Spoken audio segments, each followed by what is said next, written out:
Assalamualaikum warahmatullahi wabarakatuh. Guru kita Al-Habib Munzir Al-Musawwar sudah menjelaskan tentang amar ma'ruf nahi munkar. Pemimpin kita baginda Nabi besar Muhammad sallallahu alaihi wasallam adalah tokoh yang paling sukses dalam melaksanakan amar ma'ruf nahi munkar.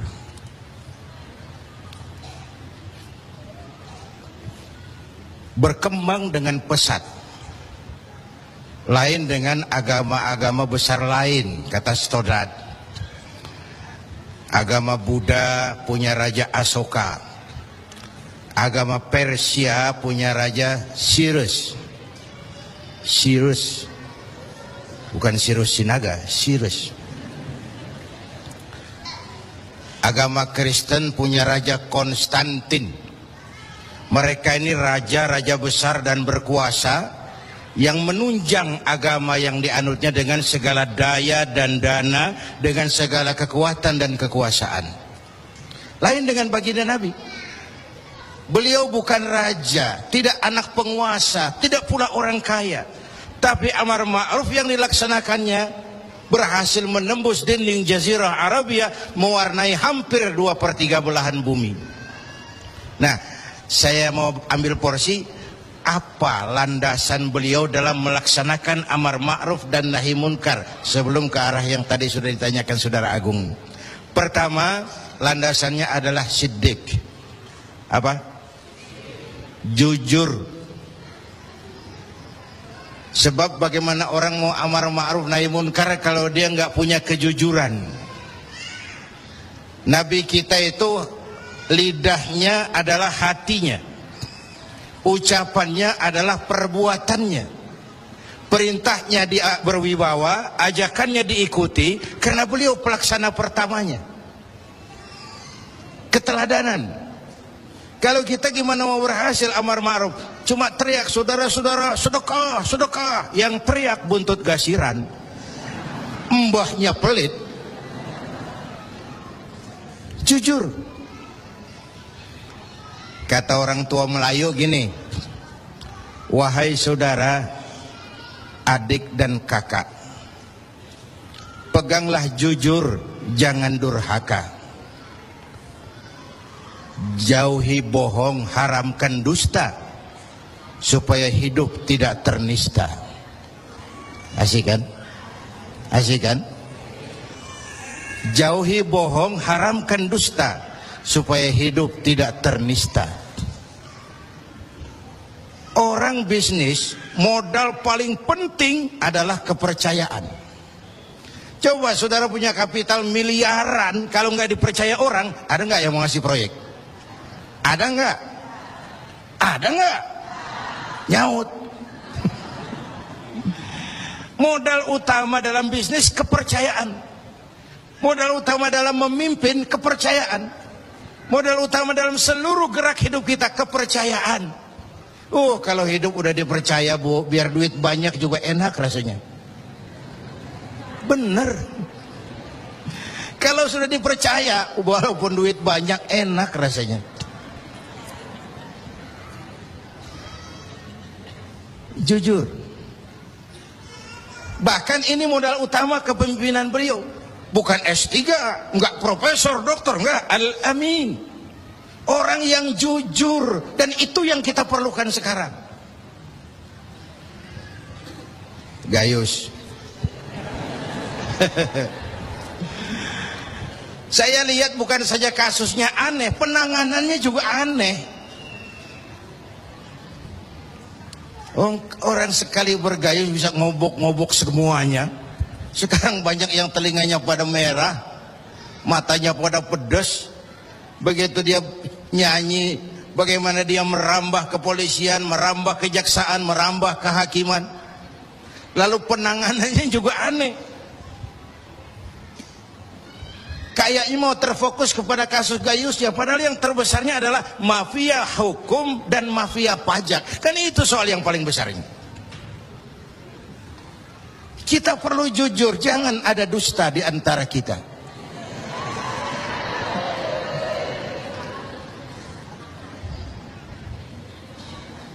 Apa tanda si bintang timur cahayanya terang sampai ke fajar? Apa tanda orang yang jujur? Hatinya mulia, ucapnya benar. Hatinya mulia, omongannya benar. Tidak pepat di luar, pancung di dalam. Menjegal kawan seiring, manis jika berhadapan, balik belakang lain bicara. Tiap hari kita ngadepin topeng. Topeng yang berkeliling. Ini mukanya apa bukan sih? Ini omongannya apa cuma sekedar sebuah misi? Dan seterusnya. Pantas kalau satu saat seorang biang preman, mbahnya preman, datang menghadap baginda Nabi, dapat hidayah dia. Ya Rasulullah, saya mau masuk Islam, boleh enggak? Oh boleh. Ngucap syahadat. Selesai ngucap syahadat, dia bilang lagi, ya Rasul, saya kan sekarang sudah masuk Islam. Baik. Saya cinta Islam. Alhamdulillah. Saya cinta Anda ya Rasul. Bagus itu. Cuman saya juga cinta dosa. Ini aneh orang ini. Preman tadi ya. Saya cinta Tuhan ya Rasul, saya cinta Islam, saya juga cinta dosa. Saya belum bisa tinggalin di dosa. Saya suka judi, suka mabuk, suka zina. Marah baginda Rasul dengar ini? Enggak, beliau senyum. Senyum. Orang yang tegasnya amar ma'ruf nahi munkar itu jangan masang muka kuburan. Manyu, muka ditekuk, jangan. Senyum. Lalu beliau bilang, lah Pak Sebi, nggak apa-apa dah. Cuman begini, Mas. Dari Jawa premannya waktu itu. Kamu suka mabuk, hobi. Kamu suka zina, bu. Di mana-mana ada langganan. Kamu suka nyolong, iya. Nah, oke, gini. Saya cuma minta, mau nggak kamu mulai hari ini janji sama saya? Apa ya Rasul? Jangan bohong. Hal tu'ahiduni ala tarkil kadzib? Mau nggak kamu janji satu aja, jangan bohong? Saya kira apaan kali ya Rasul? Kalau itu mah kecil. Sanggup? Sanggup. Ayo, saya baiat. Bismillah. Mulai hari ini kau janji nggak mau bohong. Janji. Pulang, sambil pulang di hatinya mikir, ma ashala ma talaba hadzal nabiyul karim. Ini Rasulullah kok gampang banget permintaannya, enteng urusannya. Saya terang-terangan nggak tinggal zina, nggak tinggal nyuri, saya suka mabuk, cuma disuruh nggak bohong, encer. Dia kira nggak bohong gampang. Dia kira nggak bohong gampang. Padahal Nabi Allah Ibrahim pernah mengeluh, saya seumur hidup 3 kali bohong, saya harus tanggung jawab di hadapan Allah. Padahal bohongnya bohong bener. Seumur hidup 3 kali merasa bohong, bingung Nabi Ibrahim. Kita sehari 16 kali bohong, nyengir aja nyengir, nggak ada bingung-bingungnya. Udah, sambil pulang. Hari berganti minggu, minggu pergi, datanglah bulan. Satu hari dia lagi jalan nih si preman nih, mantan preman nih, ngelihat perempuan cakep, kenalan, dibawa ke rumah, masuk ke kamar, hampir terjadi. Mau zina lagi, hampir terjadi. Dia tegangan tinggi, hampir nyaris. Begitu mau terjadi, ingat, saya udah janji sama Rasulullah nggak mau bohong. Ntar kalau ketemu beliau saya ditanya, kamu masih zina? Nyautnya bagaimana? Nyautnya gimana? Kalau saya bilang iya, saya pasti kena hukum, udah Islam. Kalau saya bilang enggak, saya bohong. Padahal sudah janji nggak mau bohong. Perang ini, iman sama syahwatnya. Kata syahwatnya, udah sikat. Kata Imaya, pikirin dulu, lu udah janji lo. Perang. Akhirnya imannya menang. Dia bilang sama tuh perempuan, Mbak Yu. Mbak Yu. Nun sewu Mbak Yu. Nggak jadi. Loh, nggak jadi piye tuh Mas? Ya wis pokoknya nggak jadi. Selamat dari zina. Lain hari mau mencuri, sudah madda yadahu, tangannya udah dijulurin. Ingat lagi ntar kalau ketemu Nabi ditanya, lo masih nyolong nggak? Gimana nyautnya? Tiap kali mau berbuat jahat, tiap ingat janjinya. Tiap ingat janjinya terhindar dari perbuatan jahat. Paling akhir dia datang menghadap Nabi, ya Rasul, apa? Sadaqta ya Rasul, Anda benar ya Rasul. Kenapa? Yang Anda minta atuk, kedengarannya enteng, cuman pongkolnya. Saya nggak bekutik ya Rasul. Lihat pengaruh jujur dalam hidup. Kiai, mohon maaf kalau saya potong jawaban jujur Kiai ini. Nah, bagaimana dengan sifat dari hakim-hakim kita dalam memutuskan ini, Kiai? Ya, kita berharap mudah-mudahan mereka jujur. Perkara apa ini harapan hampa itu soal nanti lah. Yang penting kita berharap mereka jujur dan mempunyai rasa keadilan. Bapak Ibu hadirin yang saya hormati, ini satu dasar amar ma'ruf tuh, jujur. Yang kedua, tabligh, menyampaikan ini pun nggak gampang. Satu saat beliau lagi dakwah di kalangan elit, datang orang buta nyebarin agama, nanyain agama, agak masam, muka beliau agak berpaling. Turun ayat abasa wa tawalla an ja'ahul a'ma. Ya. Ayat yang saya sampaikan tadi, Allah mengkritik kepada baginda Nabi. Mengapa kau agak masam ketika datang orang buta minta diajarkan agama? Ayat ini disampaikan juga oleh Nabi kepada para sahabat. Ini loh, ayat ini barusan turun mengkritisi saya. Jadi memang yang orang hidup yang baik itu jangan alergi sama kritik. Tapi yang kritik pun jangan asal ngomong. Ya. Orang jangan alergi sama yang namanya kritik, karena kritik itu yang sering membuat kita berpikir. Dikritik yang membuat kita dewasa. Dikritik yang membuat kita jadi bijaksana. Pujian sering jadi racun. Walaupun sementara kita senang. Ibu cantik loh Bu. Wah, mekar hidungnya. Tapi itu sering jadi racun. Kritik yang membuat kita berpikir, kritik yang membuat kita dewasa, kritik yang membuat kita jadi bijak. Tapi yang kritik pun jangan asal ngejeblos.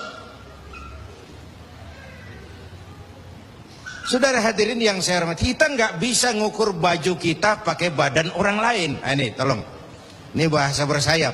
Jangan ngukur baju kita pakai badan orang lain. Nggak sedang, ya, nggak sedang. Orang sering berada dalam sebuah situasi yang tidak semudah kita. Makanya Luqmanul Hakim pernah bilang sama anaknya, "Nak, kita ini kalau nggak punya prinsip bakal serba salah." Kok gitu Pak? Ayo kita buktiin. Luqman keluar sama anaknya bawa seekor keledai. Keledai kecil, dituntun berdua. Lewat di tengah orang pada ngomong, anak sama bapak sama gobloknya. Bawa keledai bukan ditaikin, dituntun. Tolol. Nah, kamu dengar nak? Iya, sekali kita salah. Sekarang gimana Pak? Bapak yang naik, kamu jalan. Jalan. Lewat lagi di tempat orang ngomong lagi, bapak kagak tahu diri. Enak-enakan di atas keledai, anaknya disuruh jalan. Tega sama anaknya. Kau dengar nak? Iya, 2 kali kita salah. Habis sekarang gimana Pak? Kamu yang naik, bapak jalan. Lewat lagi orang teriak lagi, anak durhaka. Bapaknya disuruh jalan, dia enak-enakan. Dengar nak? Iya Pak, 3 kali kita salah. Sekarang gimana Pak? Kita naikin berdua yuk. Naik berdua. Sampai di tempat orang banyak teriak lagi, anak sama bapak samanya ini. Tidak punya peri kebinatangan. Masa keledai kecil dinaikin berdua? kejam. Nah, kau dengar? Iya. Berapa kali kita salah? 4. Tapi sekarang gimana Pak? Sekarang keledainya nyok kita gotong. Gua pengen tahu orang ngomong apa.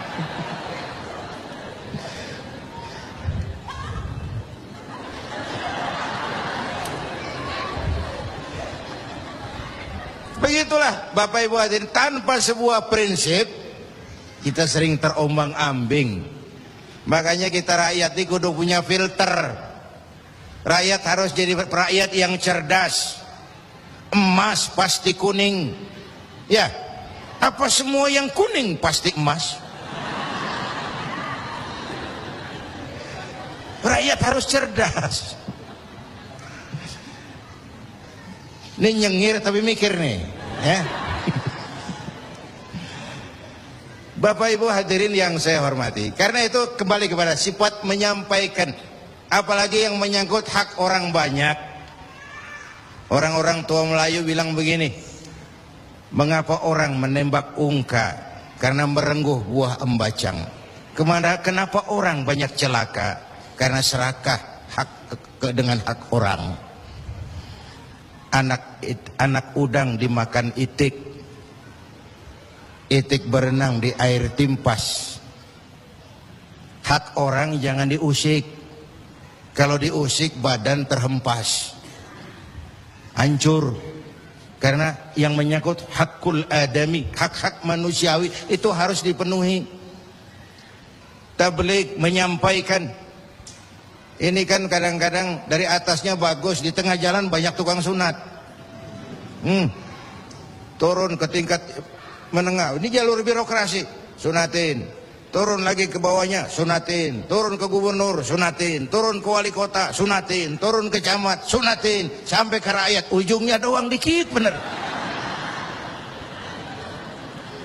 Kebanyakan tukang sunat di negeri kita. Belum lagi kerja mubazir. Itu ada pepatah orang Melayu bilang begini, wahai kawan, banyaklah zikir, mengingat Allah, janganlah mungkir. Wahai kawan, banyak berzikir, mengingat Allah, janganlah mungkir. Hindarkan semua kerja mubazir supaya hidup tidak terisolir. Kerja mubazir itu kayak apa? Kayaknya kenal Ja'ronah. Pernah dengar nama itu? 6 kilometer di luar Mekah itu ada Masjid Ja'ronah, tempat kita ngambil miqat ihram kalau mau umrah. Ja'ronah itu perempuan lugu. Lugu ya tipis-tipis sama bego dah. Bego tahu bego? Minum es ditiup, nah tuh bego tuh. Dia kira ngebul panas. Ini Ja'ronah kalau malam nenun kain, siang dia rusakin lagi. Supaya apa? Supaya malam punya kerjaan, nenun lagi. Siang dia rusakin lagi, malam dia tenun lagi. Allah sindir kita dengan peristiwa itu, wala takunu kallati naqadat ghadlaha min ba'di quwwatin ankatha. Jangan kamu seperti perempuan lugu itu yang kalau malam nenun kain, siang dia rusak lagi. Malam dia tenun lagi, siang dia rusak lagi. Jalanan udah bener-bener dipaculin. Supaya apa? Besok punya kerjaan dananin jalanan. Berapa banyak proyek Ja'ronah di Indonesia ini? Tahsilul hasil, mengerjakan yang udah beres. Kan kerja mubazir itu. Bapak Ibu hadirin yang saya hormati, ini soal tabligh. Yang ketiga sidik amanat, yang kedua amanat ya. Yang ketiga tabligh. Amanat itu menyampaikan, bisa menjaga kepercayaan orang, itu penting. Itu amanah namanya. Menjaga amanah itu tugas yang mulia. Sama saja kalau tadi Habib sudah menjelaskan, amar ma'ruf itu hakikatnya nahi munkar. Nahi munkar itu ya amar ma'ruf, cuma beda orientasinya. Tapi dalam pelaksanaannya amar ma'ruf agak lebih tidak beresiko ketimbang nahi munkar. Kalau kita amar ma'ruf, paling-paling orang nggak mau gitu aja. Orang kalau diajak sholat nggak ada yang marah insya Allah, tapi nggak mau ya gitu aja. Tapi kalau dicegah judi, dicegah zina, dicegah judi, oh bandarnya kuat-kuat sekarang ini. Bandarnya kuat-kuat. Jangankan kelas kita, hukum aja bisa dijual beliin, perkara bisa dijual beliin. Saya tempo hari saya bilang, rakyat kecil kalau mau laporan kehilangan ayam itu kudu jual kambing. Harga laporannya mahal. Nanti berperkara kepengen menang mesti jual sapi. Cuma mau ngurus ayam hilang, kambing hilang, sapi lengit. Itu kadang-kadang ya kita nggak bisa, karena selalu ada permainan dan itu proses.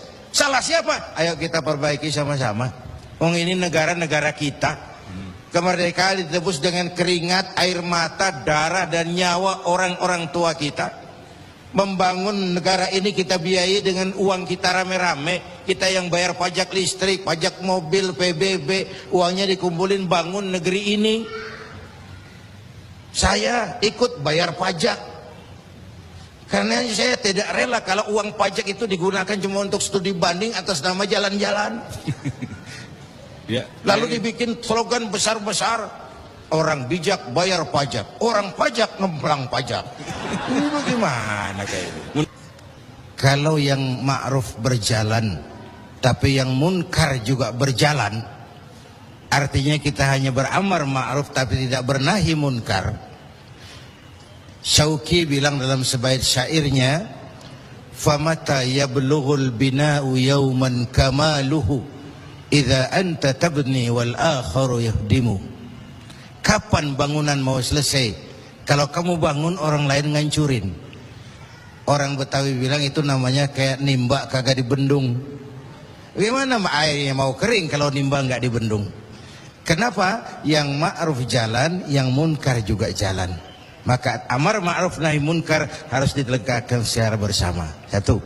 Yang kedua, saya sepakat dengan guru kita Habib Munzir bahwa amar ma'ruf nahi munkar sesuai dengan bidang dan keahlian kita masing-masing. Jangan memaksakan sesuatu untuk hal yang memang bukan dunia kita. Saya dulu pernah mimpin partai politik. Dulu zaman jahiliyah. Belakangan saya menyadari politik memang bukan dunia saya. Walaupun partai politik perlu, tapi biarlah orang yang dunianya di situ saja yang mengurus politik. Saya lebih baik sama-sama Habib Munzir lah ngurus umat dan dakwah ini. Jangan memaksakan sesuatu yang memang bukan dunia kita di situ. Kalau kiai disuruh bangun jembatan, apa camat mau ngurusin tahlil? Itu yang kedua. Yang ketiga terakhir, semuanya harus berangkat dari husnuzan, baik sangka. Apa yang terjadi oleh tokoh lintas agama dan sikap Bapak Presiden, kita jembatani dengan husnuzan. Kita percaya pemerintah pasti punya niat baik untuk mensejahterakan rakyat. Kita juga percaya tokoh lintas agama punya tanggung jawab moral. Mereka memberikan teguran bukan karena benci pemerintah, tapi ingin melihat negara ini berjalan dengan baik. Saya ingatkan waktu PSSI lawan Oman, itu ada penonton yang namanya Ardi turun ke lapangan, tendang bola ke gawang, untung nggak gol. Waktu ditanya, saya bukan benci sama PSSI, saya bukan mau ngacoin pertandingan, saya cuma greget kenapa sih nggak gol-gol PSSI ini, penalti aja meleset, capek saya greget. Nah, karena itu saya percaya para tokoh lintas agama punya niat yang baik, ingin melihat negara ini berjalan dengan transparan. Kita juga percaya pemerintah punya niat baik untuk mensejahterakan rakyat. Cuma tentu ada berbagai kendala dan diperlukan kesungguhan dan kejujuran. Sekali lagi, kesungguhan dan kejujuran. Jangan ada dusta,